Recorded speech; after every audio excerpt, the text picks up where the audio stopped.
আসসালামু আলাইকুম ওয়া রাহমাতুল্লাহি ওয়া বারাকাতুহু নাহমাদুহু ওয়া নুসাল্লি আলা রাসূলিহিল কারীম আম্মা বা'দ। সম্মানিত দর্শক শ্রোতা, কাছে দূরে দেশে কিংবা প্রবাসে যে যেখানে বসে আমাদের দেখছেন শুনছেন, সবাইকে জানাই শুকরিয়া ও স্বাগত। আশা করছি মহান আল্লাহর রহমতে আপনারা সবাই ভালো আছেন। প্রিয় দর্শক, আপনারা জানেন এই অনুষ্ঠানে প্রতিদিন কোরআন সুন্নাহর আলোকে ইসলামের বিভিন্ন গুরুত্বপূর্ণ বিষয় নিয়ে আলোচনা করা হয়ে থাকে।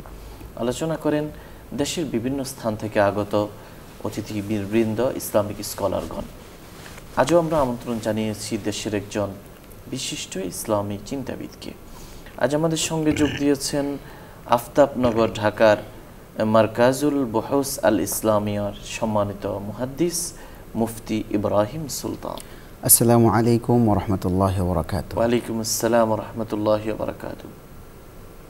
প্রিয় দর্শক, আজ আমরা যে বিষয়ে কথা বলবো সেটি হলো ইসলামের যুবশক্তির মূল্যায়ন। মানুষের জীবনের কয়েকটি ধাপ রয়েছে। শিশুকাল পেরিয়ে মানুষ কৈশোর পেরিয়ে যৌবন, যৌবন থেকে বার্ধক্যে উপনীত হয়। মানুষের জীবনের এই কয়েকটি স্তরের মধ্যে যৌবনকালকে সর্বাধিক গুরুত্বপূর্ণ কাল হিসাবে ধরা হয়ে থাকে এবং এই যৌবনকালে যে সমস্ত যুবকরা অবস্থান করে তাদের নিয়ে একটি সমাজে এবং দেশে যুবশক্তি তৈরি হয়। এই যুবকদের প্রতি যুগে যুগে ধর্মে, বিভিন্ন মতাদর্শে, বিভিন্ন বিপ্লবীদের কথায় এবং বিভিন্ন কবিদের কবিতায় রচিত হয়েছে নানা ধরনের কথামালা। শরিয়া ইসলামিয়ার মধ্যে যুবকদের বিশেষভাবে যুবকদের নিয়ে বিশেষ নির্দেশনা দেয়া হয়েছে। কোরআন এবং হাদিসে যুবকদের মর্যাদার কথা, তাদের সম্মানের কথা, তাদের ভূমিকার কথা বলা হয়েছে। যুবকরা হলো একটি দেশের প্রাণ শক্তি এবং একটি দেশের চালিকা শক্তি। যে দেশে যুবকরা যত সংগঠিত, যত কর্মঠ, সেই দেশ তত উন্নতি লাভ করে। যুবকরা বিভিন্ন দেশে বিভিন্ন পরিস্থিতিতে যে কোনো ধরনের প্রতিবাদে এবং যে কোনো জাগরণে তাদের বিশেষ ভূমিকা রয়েছে এবং আমরা দেখতে পাই যে নানা সময় বিভিন্ন যুদ্ধ বিগ্রহ হয়। সে সমস্ত যুদ্ধ বিগ্রহে যুবক শ্রেণীরই সর্বাধিক পরিমাণ ভূমিকা থাকে এবং আমরা সর্বোপরি যেহেতু আমরা দিনই আলোচনা করছি, আমরা এই কথা অবশ্যই জোর দিয়ে বলবো যে যুবকদের ইবাদত আল্লাহ রাব্বুল আলামিন বেশি পছন্দ করেন। তো আসুন আমরা ইসলামে যুবশক্তিকে কিভাবে মূল্যায়ন করা হয়েছে সে বিষয়গুলো কোরআন এবং হাদিসের আলোকে জেনে নেওয়ার চেষ্টা করি ইনশাআল্লাহ। জাযাকাল্লাহু খাইরান। হামিদা ওয়া মুসাল্লিয়া ওয়া মুসাল্লিমা আম্মা বা'দ। আপনি যেমনটা বলছিলেন যে আসলে মানুষের জীবনের কয়েকটা ধাপ থাকে। যেমন মানুষের শিশুকাল থাকে, কৈশোর থাকে, তারপর সে যৌবনকালে উপনীত হয়, তারপর সে বার্ধক্যে উপনীত হয়। সাধারণত এই 4 ধাপে মানুষের জীবন। কেউ হয়তো পুরো সময় পায়, কেউ পুরো সময় পায় না, কিন্তু স্বাভাবিকভাবে একটা পরিপূর্ণ মানুষ পৃথিবীতে যখন 100 অথবা 120 বছর পর্যন্ত সময় পায়, তখন তার জীবনের এই 4টা ধাপ অবশ্যই সে পার করে। তবে এই 4 ধাপের মধ্যে যৌবনকাল এটাই হচ্ছে আসল ধাপ। কারণ শিশুকালটা এমন যে এই শিশুকাল আমরা অন্যের সাহায্য ছাড়া চলতে পারি না এবং আমাদের বুঝ শক্তি তেমন থাকেও না। আর কৈশোরে সেই পরিমাণ বুঝ না আসার কারণে অনেক সময় বাচ্চা সুলভ অনেক আচরণ হয়ে যায়, যার কারণে একটা সুসংগঠিত বিষয়ের দিকে সিদ্ধান্ত নেওয়ার ক্ষেত্রে আমরা সেই বিষয়গুলো যেতে পারি না। আবার বার্ধক্যে যদি আমরা বিষয়গুলো দেখি, বার্ধক্যের বিষয়টা, এটা তো অন্যের সাহায্য লাগে, তার বুদ্ধি, জ্ঞান ইত্যাদি এগুলো লোপ পেতে থাকে। সাধারণত যৌবনকালে সে যে কাজগুলো করতে পারত ওইভাবে সে আর কাজ করতে পারে না। এটা স্বাভাবিক। মানুষের জীবনে একটা বয়স পেরোলে তার শরীরের শক্তি কমে যায়, ব্রেনের শক্তি কমে যায়। তো যৌবনকালটাই হচ্ছে আমাদের একটা আসল সময়। এটা যেমন জাগতিক বিষয়টা আমরা মেনে নিই যে হ্যাঁ, এটা দুনিয়ার দিক থেকেও আমরা ভাবি, বাহ্যিক দিক থেকেও আমরা ভাবি এবং সমাজের দিক থেকেও আমরা ভাবি যে এটা আসলে একটা সময়, যে সময়টা কাজ করার সময়। ঠিক ইসলামী শরিয়ার ভিতরেও আল্লাহ সুবহানাহু ওয়া তাআলা এই যৌবনকালটাকে বিশেষ গুরুত্ব দিয়েছেন। পৃথিবীতে যদি আমরা ইতিহাসের দিক লক্ষ্য করি তাহলে এই বিষয়টা স্পষ্ট যে ইতিহাস রচনা হয় যুবকদের মাধ্যমে, যুবকদের ঐক্যবদ্ধতায় একটা ইতিহাস রচিত হয় এবং সমাজে পরিবর্তন আসে। আমরা যদি কোরআন হাদিসের দিক লক্ষ্য করি তাহলে দেখতে পাবো এই ইতিহাস রচনাকারীদের জন্য আল্লাহ সুবহানাহু ওয়া তাআলার পক্ষ থেকে বিশেষ বার্তা রয়েছে, বিশেষ সম্মানের কথা রয়েছে। এক হাদিসে আল্লাহ রাসূল সাল্লাল্লাহু আলাইহি ওয়াসাল্লাম বলেছেন, শাবাবাকা ক্বাবলা হারামিক। এক ব্যক্তিকে 5টা নসিহা করেছেন। 5টা নসিহার মধ্যে প্রথম নসিহা এটাই ছিল যে দেখো, তোমার যখন বয়স হয়ে যাবে, ওই বয়স হয়ে যাওয়ার আগে তোমার যে যৌবনকালটা আছে এটা কাজে লাগাও। কোথায় কাজে লাগাবে? দেশের জন্য কাজে লাগাবে, পড়াশোনার জন্য কাজে লাগাবে, দেশের অর্থনীতির জন্য কাজে লাগাবে, আখিরাতের জন্য কাজে লাগাবে। কেবলমাত্র একদিক না, বরং সব দিকে কাজে লাগাবে। কারণ আখিরাতকে টিকানোর জন্য দুনিয়ার ওয়াসাইল দরকার, দুনিয়াও দরকার। সুতরাং দুনিয়ার জন্য সে নিজের জীবনকে উজাড় করে দিবে। দুনিয়ার অর্থ সম্পদ ইত্যাদির জন্য যতটুকু পরিমাণ তার লাগে সে অলস সময় পার করবে না। একটা জোয়ান ছেলে যদি বসে থাকে, তার শক্তি আছে, সামর্থ্য আছে, মেধা আছে, কিন্তু অলসতার কারণে যদি বসে থাকে তাহলে তাকে কেউ পছন্দ করে না, ইসলামও তাকে পছন্দ করে না। কারণ এটা তার কাজের সময়, এটা তার অর্জনের সময়। দুনিয়া অর্জন করবে, আখিরাত অর্জন করবে। এজন্য আরেক হাদিসে আল্লাহ রাসূল সাল্লাল্লাহু আলাইহি ওয়াসাল্লামের মাধ্যমে আল্লাহ তাআলা জানাই দিয়েছেন গোটা উম্মতকে যে দেখো, কয়েকটা বিষয় এমন আছে আখিরাতে আমি একটা দাগ দিয়ে দেব, যে দাগের আমি যখন ওয়ার্ডার দিব, এই ওয়ার্ডার দিলে এই দাগ পার হতে পারবে। কারণ সফলতা এবং ব্যর্থতার জায়গাটা এই দাগের মাধ্যমে নির্ধারিত হবে। এখন যেই সমস্ত বিষয়গুলোর মাধ্যমে আমি তাকে সফল এবং ব্যর্থ ঘোষণা করব, এর মধ্যে একটা হচ্ছে সে তার যৌবনকালকে কোথায় কাটিয়েছে।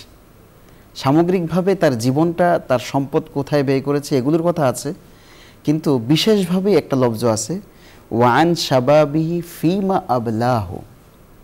সে তার যৌবনকালকে কোথায় ব্যয় করেছে, ইবাদতের মধ্যে, ভালো কাজের মধ্যে না নষ্ট কাজের মধ্যে।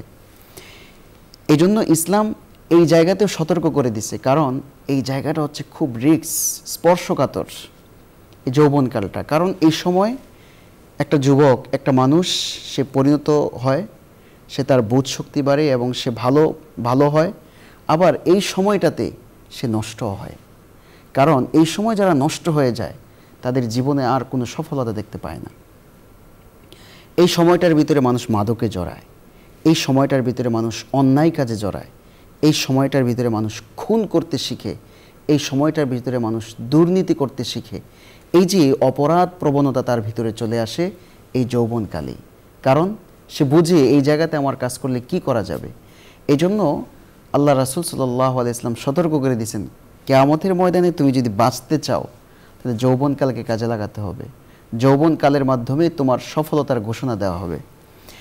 এজন্য যারা এই যৌবনকালকে কাজে লাগায়, তার জীবনটাকে, যৌবনের এই শ্রেষ্ঠ সময়টাকে দেশের জন্য, মানুষের জন্য, মানবতার জন্য, পাশাপাশি ইসলামের জন্য যে তার জীবনটাকে কাজে লাগাবে, আল্লাহ তাআলা ঘোষণা দিয়েছেন, ওয়া শাবুন নাশআ ফি ইবাদাতিল্লাহি আযজা ওয়া জাল্লা। কিয়ামতের দিন আল্লাহ তাআলা যাদেরকে আরশের ছায়া দান করবেন, যখন কোনো কিছুই থাকবে না, অত্যন্ত উত্তপ্ত একটা জায়গা থাকবে, সে জায়গায় মানুষ দাঁড়াতে পারবে না। আল্লাহর ছায়া যখন আসবে, ওই ছায়ার ভিতরে যারা থাকবে তারাই নিরাপদ থাকবে। যারা নিরাপত্তা পাবে তাদের মধ্যে একদল হচ্ছে শাবুন নাশআ ফি ইবাদাতিল্লাহ, যে যুবকরা আল্লাহর ইবাদতে কাটিয়েছে। আল্লাহর ইবাদত বলতে এখানে ব্যাপক ইবাদত শব্দ। ইবাদার মধ্যে শুধু নামাজ সীমাবদ্ধ না, ইবাদার ভিতরে শুধু যাকাত সীমাবদ্ধ না, ইবাদার ভিতরে শুধু হজ সীমাবদ্ধ না, বরং নামাজ, রোজা, হজ, যাকাত ইত্যাদির পাশাপাশি মানবতার কাজে যারা ব্যয় করবে। যেমন চলমান ইস্যুতে আমরা দেখতে পাচ্ছি যে মানুষ বন্যার কারণে কতটা নিঃস্ব হয়ে গেছে, সম্পদ আছে কিন্তু অসহায়, আবার অনেকের কিছুই নেই, সেও অসহায়। এমন একটা পরিস্থিতিতে এই যুবক দলরা যদি তাদের পাশে না দাঁড়ায়, তাহলে যাদের বয়স হয়ে গেছে তারা কখনো দাঁড়াতে পারবে না। এজন্য আমরা খুব লক্ষ্য করে দেখেছি, আমরা সবাইকে ধন্যবাদও দিতে চাই যে দেশের মানুষের পাশে আমাদের যুবক শ্রেণীরা যেভাবে দাঁড়িয়েছেন তাদের পাশে, আসলে এটা প্রশংসনীয়। এজন্য যে কোনো দুর্যোগে, যে কোনো বিপদে, যে কোনো ক্লান্তি লগ্নে যুবকরা যখন এগিয়ে আসবে তখন সমাজ বাঁচবে, দেশ বাঁচবে। এই জন্য আল্লাহ তাআলা বলেছেন এটা একটা ইবাদত। মানুষের কাজে সময় বের করা, মানুষের সাহায্যে এগিয়ে আসা, এটাও একটা ইবাদত। বিপদে মানুষের পাশে দাঁড়ানো, এটা একটা ইবাদত। রাষ্ট্র যখন কোনো জুলুমের নির্যাতনে চলে যায়, রাষ্ট্র যখন কোনো ক্ষতির দিক চলে যায়, তখন জওয়ানরা এসে এগুলোকে প্রতিবাদ করবে, এটাও একটা ইবাদত। কারণ অন্যায় থেকে মানুষকে ন্যায়ের পথে নিয়ে আসবে, এটা একটা ইবাদত। এজন্য এই ইবাদতগুলোতে যারা শামিল থাকবে আল্লাহ তাআলা তাদেরকে আরশের ছায়া দান করবেন। এজন্য ইসলাম যুবকদেরকে যথাযথ মূল্যায়ন করেছে, আমরা বলবো সর্বোচ্চ মূল্যায়ন করেছে। আমরা যদি কোরআন এবং হাদিসের দিকে লক্ষ্য করি, কোরআনের বিভিন্ন আয়াতে আল্লাহ তাআলা যুবকদের কথাও বলেছেন, এবং বিশেষভাবে হাদিসের মধ্যে তো যুবকদের স্পষ্ট বিষয় এসেছে, তাদের যে সর্বোচ্চ সম্মান আল্লাহ দুনিয়াতেও দান করবেন, আখেরাতেও দান করবেন, এই বিষয়টা খুবই সুস্পষ্ট। এবং এটা তো আমরা কোরআনের কিছু নস দেখলাম, যে বক্তব্য দেখলাম। আমরা যদি বাস্তব জীবন দেখি যে ইসলাম আসার আগে এবং ইসলাম আসার পর যুবকদেরকে কিভাবে মূল্যায়ন করেছে ইসলাম এবং ইসলামের পূর্বে, এই বিষয়গুলো আমাদের সামনে স্পষ্ট হয়ে যাবে। যেমন ইসলাম আগমনের পূর্বে পৃথিবীতে যে জাতিগুলো ছিল নষ্ট ছিল, আল্লাহ তাআলা যুগে যুগে নবীদেরকে পাঠিয়ে এই নষ্ট জাতিগুলোকে বিশুদ্ধতার পথে নিয়ে আসছেন, শুদ্ধতার পথে নিয়ে আসছেন। যে সমস্ত নবীরা তাদের মাঝে দাওয়াতি কাজ করেছেন, তারা যৌবনকালেই বেশিরভাগ কাজ করেছেন। সমস্ত নবী রাসূলদেরকে যদি আমরা লক্ষ্য করি, তাহলে তাদের যৌবনকালটা কেটেছে মানুষের পরিশুদ্ধতার জন্য, মানুষকে জাহান্নাম থেকে বাঁচানোর জন্য, মানুষকে অন্যায় থেকে বাঁচানোর জন্য। এজন্য যৌবনকাল হবে অন্যায়ের প্রতিরোধ গড়ে তোলা, অন্যায়ের প্রতিবাদ করা এবং আল্লাহ তাআলার বিধানের সামনে নিজেকে সপর্দ করে দেওয়া। ইব্রাহিম আলাইহিসসালাতু ওয়াসসালামের দিক যদি আমরা লক্ষ্য করি, তাহলে দেখতে পাবো সেই সময়ের ভিতরে যত অন্যায় কাজ ছিল সব কিছু হচ্ছিল, এমন কোনো কাজ নেই যে হচ্ছিল না। আল্লাহর বিরুদ্ধাচরণ যা কিছু আছে, মানুষ খুন করা, ডাকাতি করা, চুরি করা, দুর্নীতি করা, সব কিছুই চলছিল। ইব্রাহিম আলাইহিসসালাতু ওয়াসসালাম শক্তভাবে প্রতিবাদ করেছেন, শক্তভাবে। সূরা মারিয়ামে এবং সূরা কাসাসে এই সমস্ত ঘটনাগুলো আসছে। তখন ইব্রাহিম আলাইহিসসালাতু ওয়াসসালাম সাহসের সঙ্গে দাঁড়িয়ে গেছেন যে না, এই অন্যায় কাজগুলো করতে দেওয়া যাবে না। যখন অন্যায়ের প্রতিবাদ করেছেন, তখন ওনার বাবা ওনাকে দেশ থেকে বাহির করে পর্যন্ত দিয়েছেন। আবার এই কথাও বলেছেন, লা আরজুমান্নাক, আর যদি তুমি অন্যায়ের প্রতিবাদ করো তোমাকে আমি পাথর মেরে নিক্ষেপ করব। এক পর্যায়ে তো তারা সকলে বলল, ক্বালু সামি'না ফাতান ইয়াযকুরুহুম ইউকালু লাহু ইব্রাহিম। যে যুবকটা, ফাতান শব্দ অর্থ হচ্ছে যুবক, যে যুবকটা অন্যায়ের প্রতিবাদ করেছে তার নাম হচ্ছে ইব্রাহিম।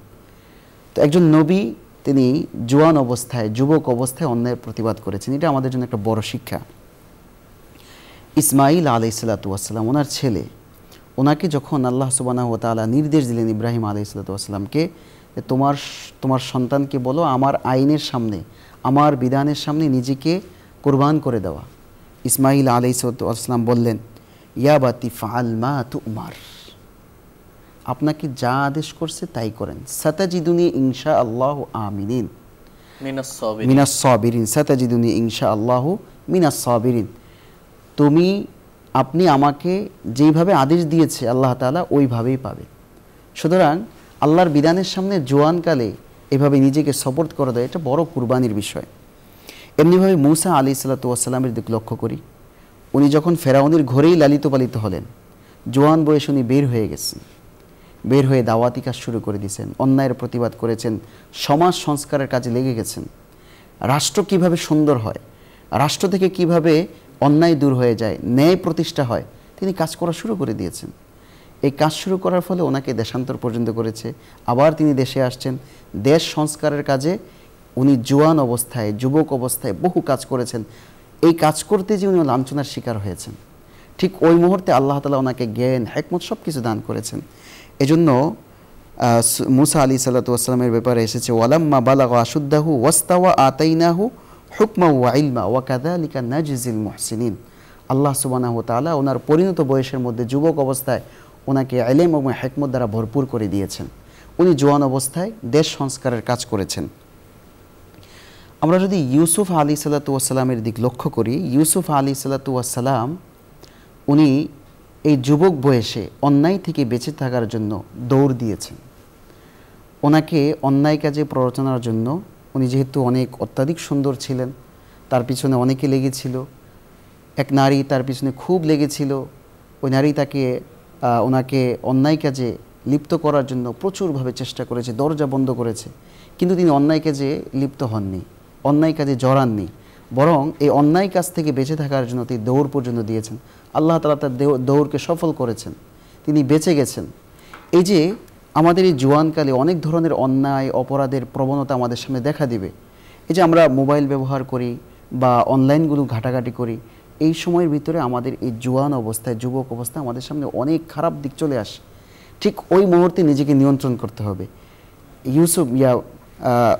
ইউসুফ আলাইহিস সালামের কথা স্মরণ করতে হবে যে তিনি কীভাবে গুনাহ থেকে বেঁচেছিলেন। এমনকি ইউসুফ আলাইহিস সালাম এই যুবক বয়সে তিনি অর্থনীতির দায়িত্ব নিয়েছেন, দেশ সংস্কারের জন্য তিনি চেয়ে নিয়েছেন। কারণ এই জায়গায় অন্যায় হচ্ছিল। উনি খুব সুস্পষ্ট ভাষায় বলেছেন যে আমি এই আমানতকে রক্ষা করব, দেশের মানুষের জন্য কাজ করব। এই জন্য আজকে যারা দেশ সংস্কারের জন্য কাজ করছে, তারা যুবক অবস্থাও যদি কেউ কোনো মন্ত্রণালয়ের বা কোনো জায়গায় যদি বসে এবং দেশ সংস্কারের জন্য কাজ করতে পারে, সেটা খারাপ কোনো দিক না, বরং এটা ভালো দিক।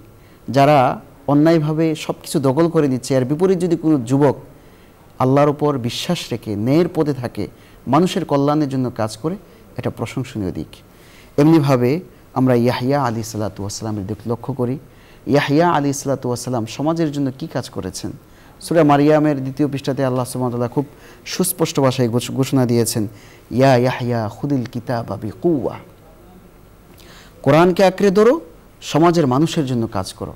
তিনি সমাজের মানুষের জন্য কাজ করেছেন, ওনাকে আল্লাহ তাআলা চমকিয়ে দিয়েছেন। এভাবে আমরা যদি লক্ষ্য করি, সব নবীদের যৌবনকালকে আল্লাহ তাআলা এই দিনের কাজে, সমাজ এবং রাষ্ট্র সংস্কারের কাজে ওনাদেরকে ব্যবহার করেছেন। এজন্য নবীদের এই শিক্ষা থেকে, নবীদের এই জীবনী থেকে আমাদের এই জায়গাটা, এই পাঠটা অবশ্যই গ্রহণ করতে হবে। একজন যুবকরা কাদেরকে আইডল মানবে? নবীদের এই যৌবনকালকে তারা আইডল মানবে। কারণ এই সময়টা গ্রহণ করার বিষয়, এই সময়টা নেওয়ার বিষয়। এজন্য আল্লাহ সুবহানাহু ওয়া তাআলা শুধুমাত্র নবীদেরকে কাজে লাগিয়েছেন তেমন না, যুগে যুগে অন্যান্য জাতিগোষ্ঠীকেও যৌবনকালকে কাজে লাগিয়েছেন। সেই ঘটনাগুলো কোরআন মাজিদে তুলে ধরছেন। সূরা কাহফের মধ্যে যদি আমরা লক্ষ্য করি, সেই সময় 7জন যুবক ছিল। একজন অত্যাচারী শাসক ছিল, তার জুলুমের মাত্রা এতটাই বেশি হয়ে গিয়েছিল, তার কথা যারা না মানবে, তার বিশ্বাসে যারা বিশ্বাসী না হবে, সবাইকে মেরে ফেলতো, সবাই জেলখানায় ঢুকিয়ে ফেলতো, অথবা বিভিন্ন জায়গায় তাদেরকে অত্যাচার করত। 7 যুবককে ডেকে নিয়ে গেছে, তাদের হেফাজতে নিয়ে গেছে।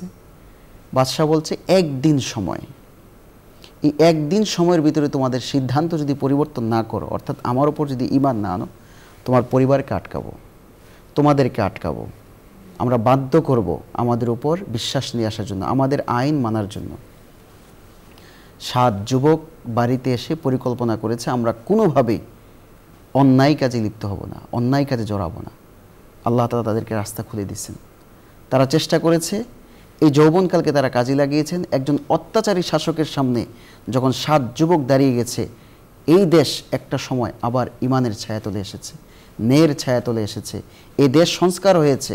তারা যখন জীবিত হয়ে আবার এই দেশে এসেছেন, যখন 1000 বছর পর যখন তারা আবার ফিরে এসেছেন এই দেশের ভিতরে, তারা এসে দেখেছেন তারা যেমনটা দেশ চেয়েছিল ওই রকম দেশ তারা পেয়েছেন।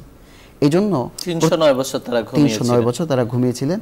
সেই বছরগুলোর পর যখন তারা এখানে এসেছে, তখন তারা সুন্দর একটা সমাজ দেখতে পেলেন। এই জন্য যুবকদের মাধ্যমে দেশ পরিবর্তন হয়, যুবকদের প্রতিবাদের মাধ্যমে, প্রতিরোধের মাধ্যমে অন্যায় বিদূরিত হয়। এমনিভাবে আমরা যদি দেখি, আসহাবে খুলদের এক ঘটনা আছে। উনি একজন শিশু ছিল, বালক ছিল, নাম আব্দুল্লাহ ইবনে সামের। এই যুবকের মাধ্যমে দেশের সংস্কার হয়েছে। দেশে অন্যায় ছিল, অত্যাচার ছিল, সেই সময়ের শাসক প্রচুর পরিমাণে তাদের উপর জুলুম করেছিল। কিন্তু ওই সময় ওই যুবক এতটাই প্রতিবাদী হয়ে গিয়েছিল যে অন্যায় কাজের এতটাই প্রতিবাদ করেছেন যে ওনার প্রতিবাদের ফলে ওই সময়ের হাজার হাজার মানুষ ইমানের ছায়া তলে এসেছে। ঘটনাটা যদি আমরা সংক্ষেপে বলি, উনি এক জাদু শিখতেছিলেন। তো পাশে এক পাদ্রী ছিল, খ্রিস্টান পাদ্রী, ওনার কাছে যাতায়াত করতেছিলেন। তো ওই সময়ের যেই ধর্মগ্রন্থ ছিল উনি সেগুলো শিখতেছিলেন। তো হঠাৎ করে একদিন রাস্তায় দেখলেন যে একটা ভাগ মানুষকে যেতে দিচ্ছে না, আটকিয়ে রেখেছে।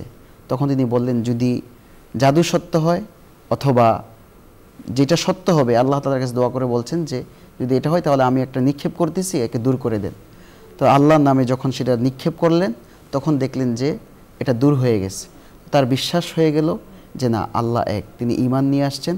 এবং ওই সময়ের মানুষ ওনার কাছে এসেছে, চোখ অন্ধকে ভালো করে দিচ্ছেন, শ্বেতরোগ ছিল সেগুলোকে ভালো করে দিচ্ছেন। তো সেই সময়ের যে বাদশা ছিল, তার মন্ত্রণালয়ের একজন মন্ত্রী ছিল, ওই মন্ত্রীর চোখ অন্ধ হয়ে গিয়েছিল। তখন তার কাছে এসেছে, তিনি চোখে মোছা দিয়েছেন আল্লাহর নাম নিয়ে, তিনিও ভালো হয়ে গেছেন। তখন ওই মন্ত্রীকে জিজ্ঞাসা করেছিল যে আপনি কিভাবে এই কাজ করলেন? তখন বলল যে ওই যে আব্দুল্লাহ বিন সামের এই কাজ আমাকে আল্লাহর নাম নিয়ে করে দিয়েছে, আমি আল্লাহর ওপর ঈমান এনেছি। তখন বলছে তাদেরকে ডাকো, যে পাদ্রী ছিল তাকেও ডাকো, তাকে মেরেছে। এবং এই মন্ত্রী যখন ঈমান ছাড়ছিল না, অন্যায় কাজের প্রতিবাদ করেছিল, তখন তাকেও মেরে ফেলছেন। এক পর্যায়ে আব্দুল্লাহ বিন সামের ওই যুবক ছেলেটাকেও মারার জন্য পাহাড়ে নিয়ে গেছে, কিন্তু পাহাড়ে মারতে পারে নাই। বাকি যারা গিয়েছে তারা মারা গেছে, বিভিন্নভাবে চেষ্টা করেছে। কিন্তু সর্বশেষ আব্দুল্লাহ বিন সামের বলেছেন, আমি একটা উপায় বলে দিচ্ছি, বিসমিল্লাহ রব্বিল গোলাম, এই শব্দটা নিয়ে যদি তুমি আমাকে মারো তাহলে অবশ্যই আমাকে মারতে পারবে। যখন বাদশাহ এটা বলে যখন তাকে মারলো, তখন তখন একটা সমাবেশ ছিল, সকলকে ডেকেছে এই জায়গায়। তখন সকলেই আল্লাহ তাআলা ওই গোলামের রবের উপর ঈমান নিয়ে আসছে। তখন তে আরও ক্ষিপ্ত হয়ে গেল, সবশেষ আগুনে পুড়ে তাদেরকে মেরেছে। এই যুবকের এক প্রতিবাদে যে গোটা জগতের মানুষ, এই সময়ের যারা ছিল ওই দেশের, তারা সকলে আল্লাহর ওপর ঈমান নিয়ে আসছে, অন্যায় পথ ছেড়েছে, ন্যায়ের পক্ষে এসেছে। এই জন্য একজন যুবক, দুইজন যুবক অথবা কয়েকজন যুবকের মাধ্যমে সমাজ সংস্কার হয় এবং রাষ্ট্র সংস্কার হয়, যেটা আমরা দেখি ইসলামের ইতিহাসে। ইসলাম আগমনের পর রাসূল সাল্লাল্লাহু আলাইহি ওয়াসাল্লামের উপর যখন ওহী নাজিল হয়, তখনও নবী সাল্লাল্লাহু আলাইহি ওয়াসাল্লাম মদিনাতে যাননি। তখন বায়াতে আকাবে উলা যেটা ছিল এবং সানিয়া, ওই সময় মক্কা থেকে আল্লাহ রাসূল সাল্লাল্লাহু আলাইহি ওয়াসাল্লাম এক যুবক পাঠিয়েছেন, তাদেরকে কোরআন শেখাও, তাদেরকে ন্যায়ের কথা শেখাও। তিনি সেই সময় এসে মক্কার যুবক, সেই সময় কিন্তু পারতেন যারা বয়স্ক ছিলেন তাদেরকে পাঠাতে, কিন্তু না, জওয়ানকে পাঠিয়েছেন, যুবককে পাঠিয়েছেন। এর কারণ হচ্ছে যুবকরা যেভাবে কাজ করতে পারবে, যুবকরা যেভাবে মানুষের কথা শুনতে পারবে, যুবকরা যেভাবে মানুষের মনের ভিতরে ঢুকতে পারবে, ঠিক তেমনিভাবে যারা বয়স হয়ে গেছে তাদের চিন্তা ভাবনা বেড়ে যায়, তাদের ব্যস্ততা বেড়ে যায়, ওনারা ওইভাবে পারবেন না। এজন্য আমরা আরও যদি ইতিহাস লক্ষ্য করি তাহলে দেখতে পাই যে মদিনার যে ভিত ছিল, মদিনা যে একটা আদর্শ রাষ্ট্র হিসেবে তখন পরিচিতি লাভ করেছিল, এই ভিতটা তৈরি হয়েছে 5 জন যুবকের মাধ্যমে। এক যুবকের নাম ছিল আসাদ বিন জোরারা, ওনার নেতৃত্বে 5 জন ব্যক্তি ছিলেন। এই 5 যুবকের মাধ্যমে মদিনার সেই সময়ের যত খারাপ দিক ছিল, এই খারাপ দিকগুলো নবীজি যাওয়ার আগে কিছুটা দূর করে ফেলেছিল। নবীজির জন্য তখন সহজ হয়ে গিয়েছে সেই সময় কাজ করার জন্য। এজন্য ইতিহাসের দিক লক্ষ্য করলে আমরাও এটাও বুঝতে পারি যে মদিনা এবং মক্কার যে পরিবেশ ছিল, খারাপ পরিবেশ, এগুলোর পরিবর্তন হয়েছে যুবকদের মাধ্যমে।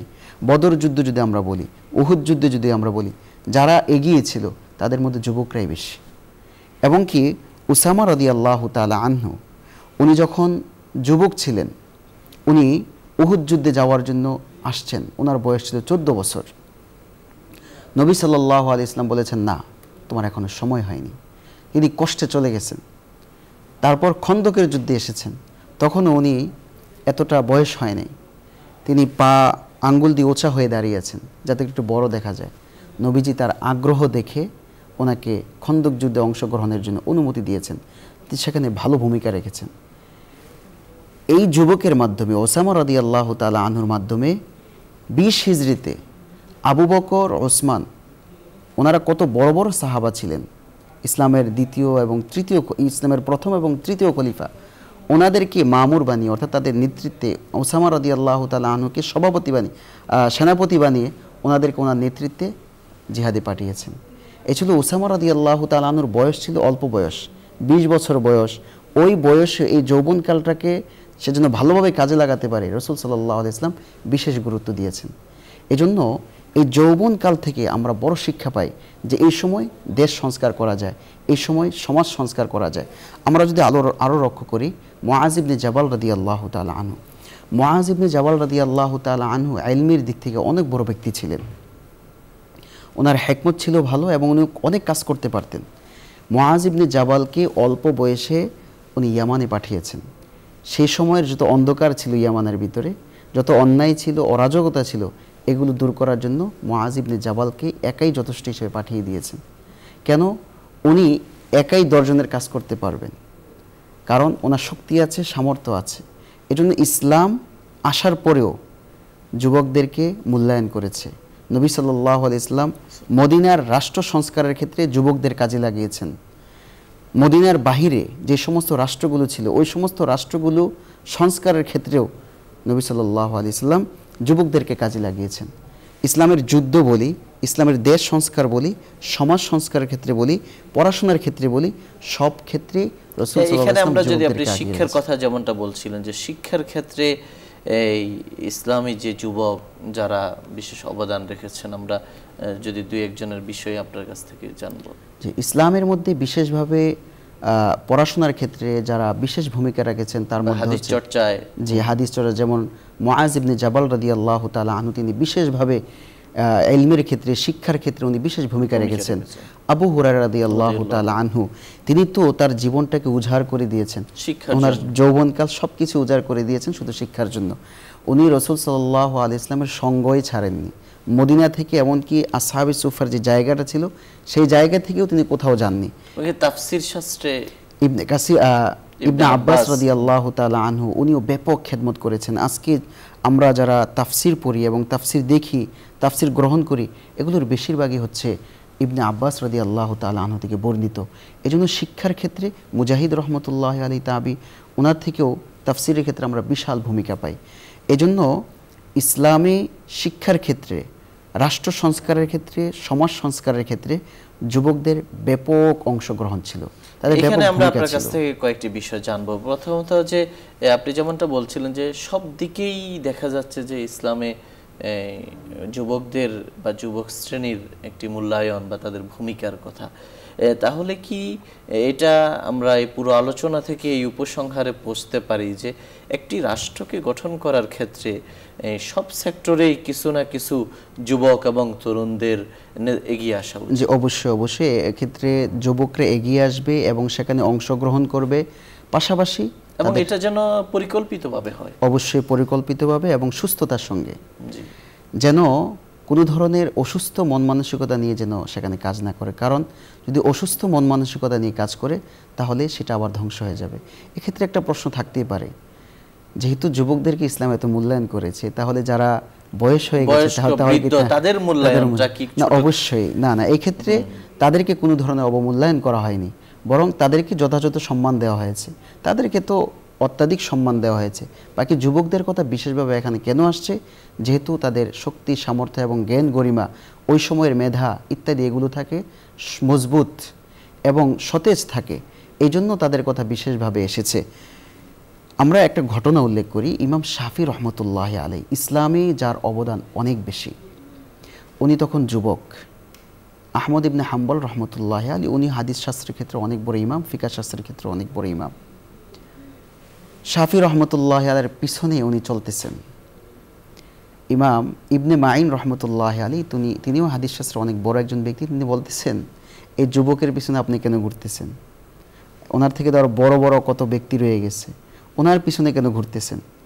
বলছে, দেখেন, ওনাকে আল্লাহ তাআলা যে পরিমাণ ইলম দান করছে, আমি যদি ওনার সঙ্গ ছেড়ে দেই তাহলে আমার প্রতিটা মুহূর্তে মুহূর্তে ইলম ছাড়া হয়ে যাবে, শিক্ষা ছাড়া হয়ে যাবে। এজন্য ইসলামে যুবকদের ওই সময়, কারণ তাদের মেধা শক্তিশালী থাকে, তাদের কর্মক্ষেত্রের ক্ষেত্রেও তাদের বুদ্ধি, তাদের পরামর্শ এগুলো সুন্দর থাকে। এজন্য যুগের শ্রেষ্ঠ ইমাম আহমদ রহমতুল্লাহ আলী, উনি শাফি রহমতুল্লাহ আলীর পিছনে ছুটছেন। কেন? শিক্ষার জন্য।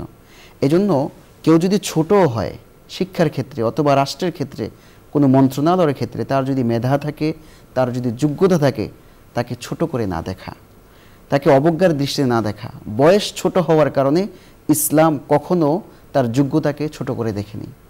এজন্য আমাদের এই সংস্কৃতিটা আমাদের দেশে আছে যে আমরা শুধুমাত্র বয়সকে লক্ষ্য করি, কিন্তু যোগ্যতাকে আমরা দেখি না।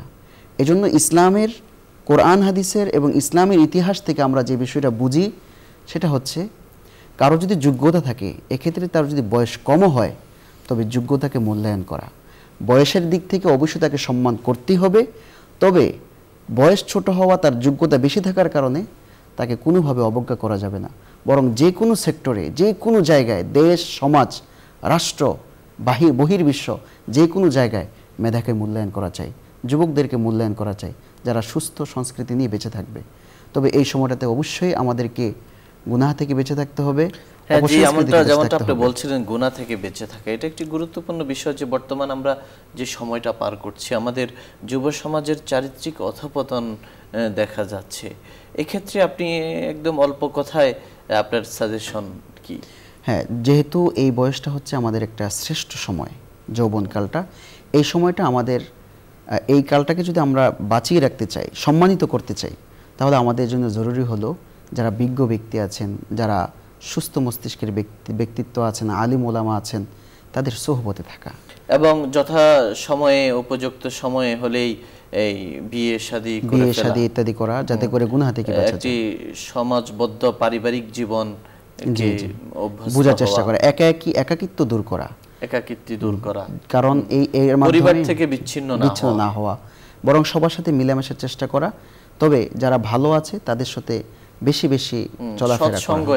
এই ক্ষেত্রে অনেক সময় সঙ্গী দোষ অবশ্যই অনেক সময় দেখা যায় যে যুবকদের অধঃপতন। অবশ্যই। শুকরিয়া মোহতারাম, আপনি আমাদের বলছিলেন ইসলামে যুব শক্তির মূল্যায়ন সম্পর্কে। প্রিয় দর্শক, আপনারা শুনছিলেন ইসলামে যুব শক্তির মূল্যায়ন। ইসলাম যুবকদেরকে অত্যন্ত মর্যাদার চোখে দেখে। তরুণ এবং যুবক শ্রেণীর হাতে ইসলাম বিভিন্ন সেক্টরে দায়িত্ব অর্পণ করেছে, গুরু দায়িত্ব তাদের হাতে তুলে দিয়েছে। আমাদের যুবশক্তিকে কাজে লাগাতে হবে এবং সর্বোপরি যৌবনকালকে যথাসাধ্য সৎভাবে দিনের পথে, দেশের জন্য, দিনের জন্য ব্যয় করতে হবে এবং পরিচালিত করতে হবে। আল্লাহ রাব্বুল আলামিন আমাদের তৌফিক দান করুন। প্রিয় দর্শক, আলোচনার এই পর্যায়ে আমরা সংক্ষিপ্ত মোনাজাতে অংশগ্রহণ করব। আপনারা চাইলে আমাদের সঙ্গে মোনাজাতে শামিল হতে পারেন। আলহামদুলিল্লাহি রাব্বিল আলামিন। ربنا ظلمنا أنفسنا وإن لم تغفر لنا وترحمنا لنكونن من الخاسرين. ربنا آتنا في الدنيا حسنة وفي الآخرة حسنة وقنا عذاب النار. رب ارحمهما كما ربياني صغيرا.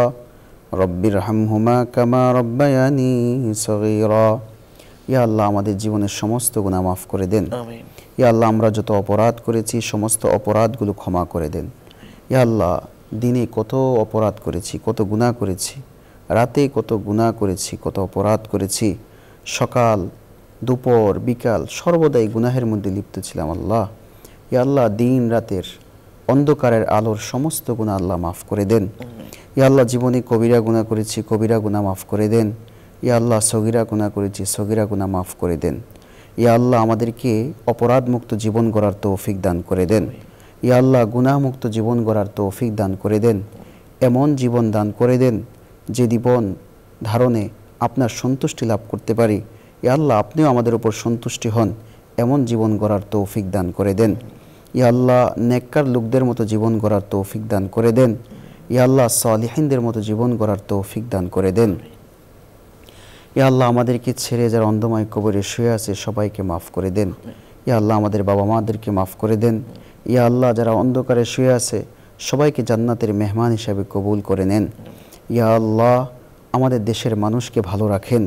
ইয়া আল্লাহ, দেশের মানুষের মধ্যে শান্তি দান করেন। ইয়া আল্লাহ, ইয়া রহমান, ইয়া আল্লাহ, যারা অসুস্থ সুস্থ করে দেন। ইয়া আল্লাহ, যারা হসপিটালের বেডে আছে তাদেরকে সুস্থ করে দেন। ইয়া আল্লাহ, প্রতিদিন কত মানুষ হসপিটালে দৌড়াচ্ছে। ইয়া আল্লাহ, সমস্ত রোগীদেরকে আপনি সুস্থতার নেয়ামত দান করে দেন।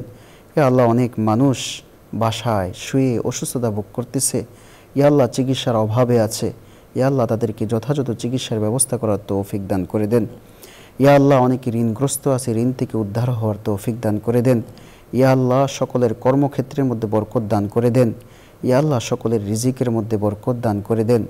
ইয়া আল্লাহ সকলের রিজিকের মধ্যে উন্নতি দান করে দেন। ইয়া আল্লাহ সকলের আয় রোজগারের মধ্যে খায়র ও বরকত দান করে দেন। ইয়া আল্লাহ আমাদের সমাজকে সুন্দর সমাজ দান করে দেন। ইয়া আল্লাহ আমাদের সমাজে যেন আলো থাকে, অন্ধকার দূর হয়ে যায়। ইয়া আল্লাহ অপসংস্কৃতি দূর হয়ে যায়, সুস্থ সংস্কৃতি যেন আমাদের সমাজে চালু হয়, সে ব্যবস্থা আমাদেরকে দান করে দেন।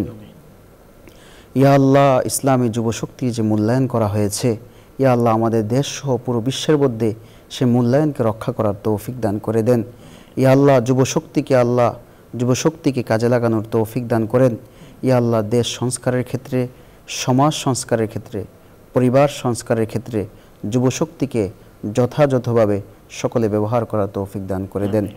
ইয়া আল্লাহ যুবকদেরকে, বিশেষভাবে যুবকরা এই সময়টাতে অনেকটা অধঃপতনের দিকে চলে যায়, ধ্বংসের পথে চলে যায়, মাদক, খুন খারাপি ইত্যাদির মধ্যে জড়িয়ে, অপরাধের মধ্যে জড়িয়ে তাদের যৌবনকালকে নিঃশেষ করে দেয়। ইয়া আল্লাহ এই সময়টা থেকে, গুনাহ থেকে, অপরাধ থেকে আমাদের সকল যুবকদেরকে হেফাজত করেন। ইয়া আল্লাহ যুবকদেরকে ইনসাফ শিক্ষা গ্রহণ করার তৌফিক দান করে দেন। ইয়া আল্লাহ অন্যায় প্রতিরোধের জন্য মানসিকতা দান করে দেন। ইয়া আল্লাহ বেশি বেশি যোগ্যতা, মেধা অর্জন করার তৌফিক দান করে দেন। ইয়া আল্লাহ সুস্থ জীবন যাপন করার তৌফিক দান করে দেন। ইয়া আল্লাহ আমাদের দেশকে রক্ষা করেন। ইয়া আল্লাহ আমাদের দেশের অর্থনীতির চাকাকে আল্লাহ উন্নত থেকে উন্নতি দান করে দেন। ইয়া আল্লাহ বহির্বিশ্বে যত চাপ আছে, ষড়যন্ত্র আছে, দেশীয় যত ষড়যন্ত্র আছে, সব কিছু থেকে আল্লাহ রক্ষা করেন। দেশের মানুষকে সুন্দরভাবে চলাফেরা করার তৌফিক দান করেন। ইয়া আল্লাহ রাস্তাঘাটের উন্নতি দান করে দেন। ইয়া আল্লাহ দেশের উন্নতি দান করে দেন। ইয়া আল্লাহ দেশ সংস্কারে ইসলামী আইন ব্যবহার করার তৌফিক দান করে দেন। ইয়া আল্লাহ ইসলামী শাসন চালু করে দেন। ইয়া আল্লাহ যে আইনের মাধ্যমে মানুষ শান্তিতে বসবাস করতে পারবে, ওই আইনগুলো বেশি বেশি প্রয়োগের তৌফিক দান করে দেন। ইয়া আল্লাহ আমাদের দেশের সকল সেক্টর থেকে অন্যায় দূর করে দেন। ইয়া আল্লাহ জালিমদেরকে আল্লাহ তাদের হেদায়েত দান করেন। ইয়া আল্লাহ তাদেরকে অপরাধ স্বীকার করে আপনার কাছে তওবা করার তৌফিক দান করে দেন। ইয়া আল্লাহ জালিমরা যদি তাদের জুলুম থেকে ফিরে না আসে, ইয়া আল্লাহ তাদেরকে ধ্বংস করে দেন। ইয়া আল্লাহ এই অনুষ্ঠানকে আপনি বাকি রাখেন। ইয়া আল্লাহ এই অনুষ্ঠানের বরকত পুরো বিশ্বের মধ্যে ছড়িয়ে দেন। ইয়া আল্লাহ গোটা বাংলাদেশের মানুষের হেদায়েতের জন্য এই অনুষ্ঠানকে আপনি কবুল করে নেন। ইয়া আল্লাহ কোরআন হাদিসের এই বার্তাকে পুরো পৃথিবীর মধ্যে ছড়িয়ে দেওয়ার তৌফিক দান করে দেন। বিশেষভাবে এই অনুষ্ঠানের পিছনে যারা শ্রম দিচ্ছেন সবাইকে আপনি কবুল করে নেন। ইয়া আল্লাহ বসুন্ধরা গ্রুপের চেয়ারম্যান মহোদয়কে সুস্থতার নিয়ামত দান করেন, নিরাপত্তার নিয়ামত দান করেন। ইয়া আল্লাহ আমাদের দোয়াকে কবুল করেন। আজকের অনুষ্ঠানকে আপনি কবুল করে নেন। ওয়াসাল্লাল্লাহু তাআলা আলা খায়রি খালকিহি মুহাম্মাদি ওয়া আলিহি ওয়া আসহাবি আজমাইন বিরহমাতিকা ইয়া আরহামার রাহিমিন। প্রিয় দর্শক, এতক্ষণ ধরে অত্যন্ত ধৈর্য সহকারে আপনারা শুনছিলেন আপনাদের প্রিয় অনুষ্ঠান আলোকিত প্রতিদিন। পুরো সময় আমাদের সঙ্গে থাকার জন্য ধন্যবাদ। ওমা আলাইনা ইল্লাল বালাগ। আসসালামু আলাইকুম ওয়া রাহমাতুল্লাহি ওয়া বারাকাতুহু।